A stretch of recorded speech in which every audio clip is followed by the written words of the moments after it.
Hi and welcome to the video. I'm Damon, this is Dame Over, and today is the first day of Firestorm being released on Battlefield 5. This new Battle Royale mode is finally available for all of us to play. It's been a long time coming, and today I'm going to give you my first impressions and basically a mini review. I've played about 5 or 6 hours today, and I feel like I've got a good grasp of the game, what the mechanics are like and stuff like that, so I thought I'd give you my thoughts on how I think Battle Royale has been changed forever. So let's kick things off just by talking about Firestorm and how it works. Basically, you have 2 different game modes. So there is the solo playlist. Obviously, you go in playing on your own against 64 other players, or there is the squads playlist. So you have squads of up to 4, although you can play with fewer, and this also has 64 players in. It's all based on this map in Norway called Halvøy. If you haven't seen anything about it already, portions of the map are already locked off by the Firestorm as you drop in, so you won't be playing in the same part of the map in each game, so that adds in a nice level of variation. And as in all Battle Royales, you're going to have to run around, pick up loot, and hope for the best guns and gadgets as you do.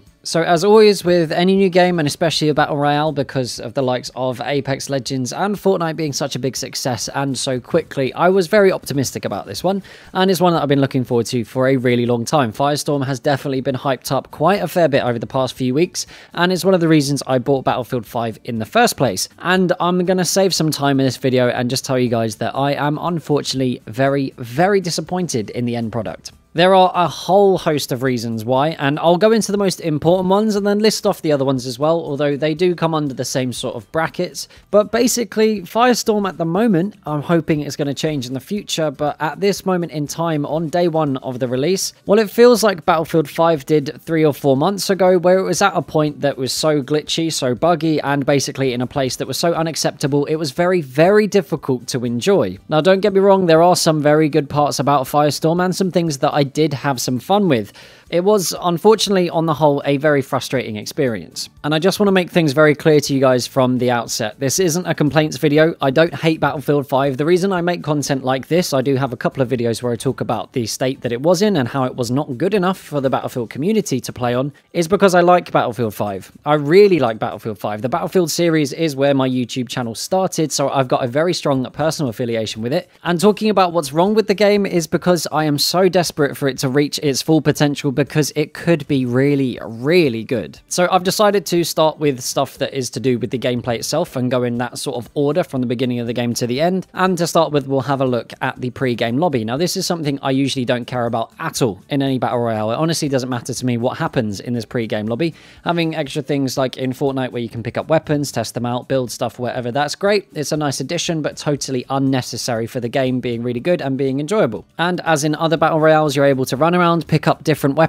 You can find those high tier weapons, the pink ones in this case for Firestorm, and you can test them out and see what they're like for the duration of the time that you're waiting in the hangar. But there was one thing that put a little red flag up for me, and it kind of rang true a little bit later on the more I played. There was this one glitch that was very evident early on. My brother decided to show me what it was all about. You can jump from the plane and get yourself inside this shelf. Now, this might seem like a very small detail to most people, but to me this was quite important because it's clear that not all of the physics have been paid attention to. You shouldn't be able to do this, quite honestly. You shouldn't be able to just go through solid objects, and this made me question whether it was going to be happening in-game as well. So let's move on to dropping in. Now, I don't have much of an issue with this at all, apart from just how it looks. The aesthetics aren't particularly pleasing. As you're falling towards the ground, your hands shake like crazy, and you've got both hands in front of you as though you're supposed to be holding a weapon. Now, I wasn't so bothered by this at the beginning, but as I see it more and more, I kind of get alerted to the fact that there doesn't seem to be that much polish or that much thought have gone into it. It just sort of has a shaky camera and you don't really understand why. Now, I know it's not the strongest start with things that I don't like in Firestorm, because those 2 things seem relatively petty, but like I said, guys, this is in this sort of order as you would experience the gameplay. The more important stuff obviously comes later on, otherwise I would have started with that at the beginning, but it seems a good idea to sort of tell the story in this chronological order. So, when you land, there is something that I have a huge problem with, and it's something that I've noticed most players having an issue with, is the looting system. It is god-awful. Picking up random drops from the ground isn't too bad, to be perfectly honest. You can run around, grab ammo, grab weapons, and it's okay. If you're swapping weapons, there doesn't seem to be a difference between how long you have to hold the pickup button for if you're grabbing a new gun or if you're just picking up some random gadget and you're filling an empty slot. I don't know even now after playing for like 6 hours if it's actually a hold or a press to swap your weapon. It is very confusing and there is no on-screen prompt to make it clearer. Now, what I will say is a plus point, it's not difficult to see what type of gadget or weapon you're going to pick up as far as tiers go. The green, blue, and pink ones do make themselves very obvious because of the little dialogue box thing that pops up. And everything you can pick up has its own prompt pop-up that goes with it, so it does make it pretty clear what you are picking up. But the really big issues with the looting system happen if you're picking up weapons, gadget, and ammo from someone that has recently died. Now, when a player has been finished off, all of the things they were carrying on themselves and in their backpack just explode out of them in this shower of mess, basically, and land on the floor in a seemingly random combination. Now, this does happen in Fortnite, and people might say that it works in there, so why shouldn't it work here? Well, in Fortnite, it's cartoony. The loads of the colors are very, very clear. It's very obvious what you're picking up and where you're picking it up from. In Firestorm, however, it is very easy to accidentally pick up stuff you do not want. The amount of times I've tried to just pick up a bit of ammo and swapped my weapons is unreal. And especially if your teammates are in a firefight and all you needed was a few more bullets to go and support them, this can be incredibly annoying and can result in you losing the game. Having everything fall out in the floor randomly makes the layout very, very difficult to navigate. It's very difficult to pick out and interact with items from a big pile of mess, and I quite often found myself just giving up and moving on without having to go through the whole 3-4 minute nightmare of picking up the correct type of ammo. Overall, the looting system is just very poor, and the same goes for navigating your inventory. You have to use the right stick on console to navigate the whole thing, and it makes it very difficult to pick the right things you want. There are about 3 or 4 more button presses than I think there need to be, and you end up standing still for an extended period of time, 1, making you very vulnerable, and 2, taking up a lot of the game time. It's a crazy amount of time that you spend actually going through loot, picking up and sorting out your inventory. I think it takes up about 50% of the time. Now, this isn't an exaggeration. I really wish it was. The rest of the time, I'd say about 45% of it is finding the location of the enemies, and then there's only 5% that's a fight. Because it takes so long to get through these menus, it takes a long time to then get on the move and navigate the map. It all adds on to a far less action-packed experience, which is what you want in a Battle Royale. I don't want to be playing Running Simulator 2019, and I most definitely do not want to be wasting my time sifting through people's old gear and weapons. So next up, we'll talk about movement. Now, it seems a bit 50-50 whether it's going to work or not. The same old issues that were in Battlefield 5 before the fixes were put in for the mantling and movement improvements are seemingly in Firestorm as well. There are a number of times mid-gunfight where I'd get bounced around, falling off rocks that became extra slippery for no apparent reason. There were walls and fences that I know I could mantle, and I had done previously but just wouldn't work. The detection is just all off. Now, I don't know if this is a netcode or connection issue, but the movement, for me at least, felt far more similar to Battlefield 5 when it was released, and we had loads of issues with it instead of the newest version that we have now. And the importance of this is pretty obvious. If you can't navigate the map, how are you going to find someone? How are you going to shoot them? And especially if you're in the middle of the gunfight, if you're not able to move around properly, how can you gain some sort of advantage over someone? High ground means almost nothing if you can't climb up onto it. And next up, I'm going to talk about weapons and their behavior. And firstly, there is something that you might want to change in your settings, and that's to do with auto aim. Now, I found in Firestorm the auto aim was about twice as strong as it is in the regular multiplayer. So much so that I had to change my auto aim sensitivity specifically to suit Firestorm. I honestly can't understand the reasoning behind making auto aim stronger in Firestorm than it is in regular multiplayer. It doesn't make it very easy to cross over at all, and if I'm having to switch between the two game modes and change my settings all the time, I'm going to get very, very frustrated with that very quickly. Next up, we've got the tiered weapon system. So there are green, blue, and pink weapons. Pink weapons being the best ones, blue is in the middle, and green is down at the bottom as far as quality goes.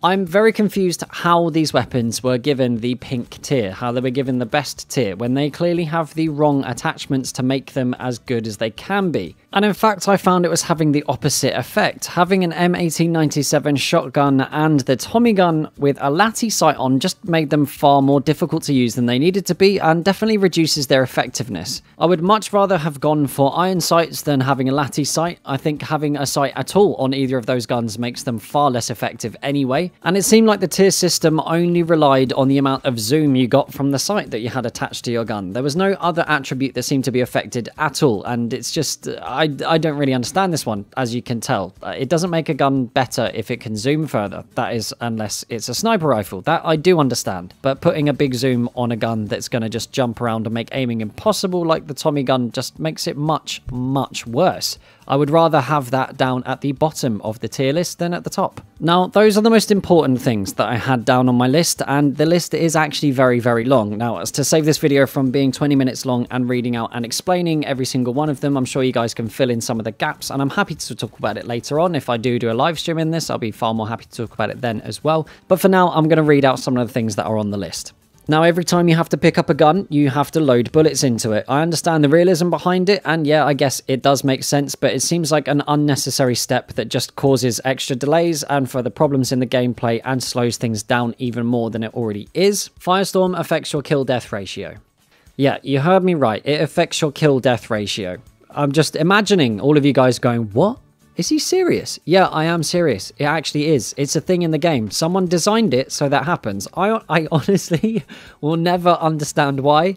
I'm sure you guys know the reasons why it's ridiculous. You can work it out for yourself without me explaining it to you. But yeah, it affects your KD, so that's cool. There are lots of areas on the map that don't render in properly and are therefore very, very pixelated. Trying to fight people in these areas causes huge lag issues, and basically your bullets just don't hit. It makes it impossible to fight, and there are a number of areas on the map that this does actually happen. There are massive, massive frame drops during gunfights. In the middle of a gunfight, you'll stop being able to move for a full second or so, which doesn't seem like too long, but if you're being shot at with bullets, it's a lifetime. Now, this is an old one that's come back to haunt us in Firestorm. Hit registration and netcode are particularly poor. Landing shots is made very, very difficult by the poor netcode, and it does result in people being able to melt you instantly, which is similar to Battlefield 5's 1 frame deaths, which are still a problem. There's almost a constant lens flare on the screen, which makes it very difficult to see in a game that is notoriously difficult for visibility anyway, so if you look anywhere towards the sun, don't expect to see further than your hand in front of your face.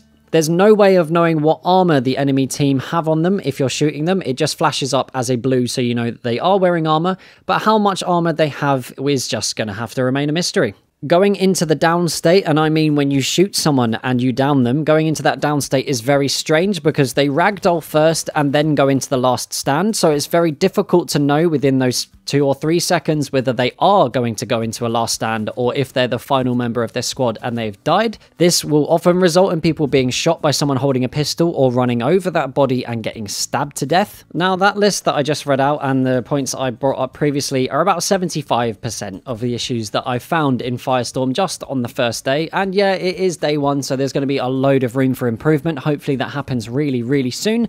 I am planning on doing a follow-up video that's going to be about the good things in Firestorm, because there are good points. It's just on day one when all the hype was building and everyone was very, very excited about it, unfortunately, this other game type in Battlefield 5 has stuck to the mold and it's disappointed. It's unfortunately not lived up to it, and this was kind of expected. I was keeping my fingers crossed because it wasn't a DICE creation. I thought maybe the guys at Criterion would be able to pull it out the bag, but it just feels like, as Battlefield 5 did, that this has been rushed and it's been pushed out far too early. I think another 2, 3, even 4 months of development, this could have been absolutely amazing. Firestorm could have absolutely destroyed Battle Royales. But again, unfortunately, like Battlefield 5 did, it feels like we're playing a beta. But hey, it is day one, and that's just what I think. If you guys think similarly, or you think differently, if you're absolutely loving Firestorm, then make sure you let me know down in the comments. Here's a very quick thank you to my Dame Operatives, those of you guys supporting the channel through Patreon. There's a link to the Patreon page in the description and my pinned comment if you want to become a Dame Operative yourself.